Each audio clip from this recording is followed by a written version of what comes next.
बागेश्वर धाम के पंडित धीरेन्द्र कृष्ण शास्त्री जी की। इनका जन्म 4 जुलाई 1996 में मध्य प्रदेश के छतरपुर जिले के एक छोटे से गांव गढ़ा में हुआ था। इनका बचपन बेहद ही गरीबी में गुजरा और इनको कई बार 3-3 दिनों तक कुछ खाने को भी नसीब नहीं होता था। पर इन्होंने अपने दादाजी के कहने पर 9 वर्ष की उम्र में हनुमान जी की भक्ति, सेवा, साधना और पूजा करना शुरू कर दी थी।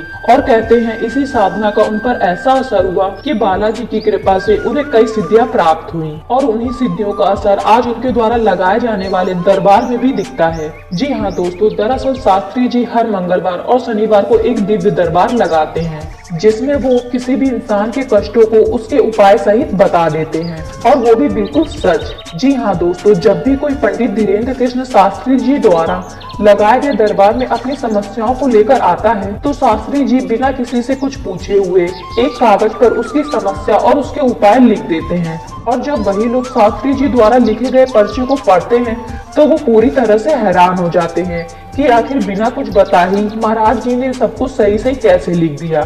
इसके अलावा शास्त्री जी हर साल 108 गरीब कन्याओं का विवाह निःशुल्क कराते हैं। साथ ही बागेश्वर धाम में माता अन्नपूर्णा के आशीर्वाद से निःशुल्क भोजन भंडारे की व्यवस्था भी की जाती है। वहीं अगर हम बात करें इनकी एक कथा फीस की तो काफी लोग ये अफवाह फैलाते हैं कि शास्त्री जी अपनी एक कथा या भागवत के लिए 1 करोड़ रुपए चार्ज करते हैं, जबकि असल में ऐसा नहीं है। असल में शास्त्री जी जहाँ भी कथा या भागवत करने जाते हैं वहाँ पर खुद के लिए 1 भी रुपए नहीं लेते। उनका कहना ये होता है कि जो भी कथा करवाए वो लोगों की रुकने की व्यवस्था, पंडाल की व्यवस्था और अन्नपूर्णा भोजन भंडारे की व्यवस्था खुद से ही करे। पर दोस्तों आपको बता दें, शास्त्री जी यूट्यूब से हर महीने लगभग 10 लाख रुपए कमा लेते हैं।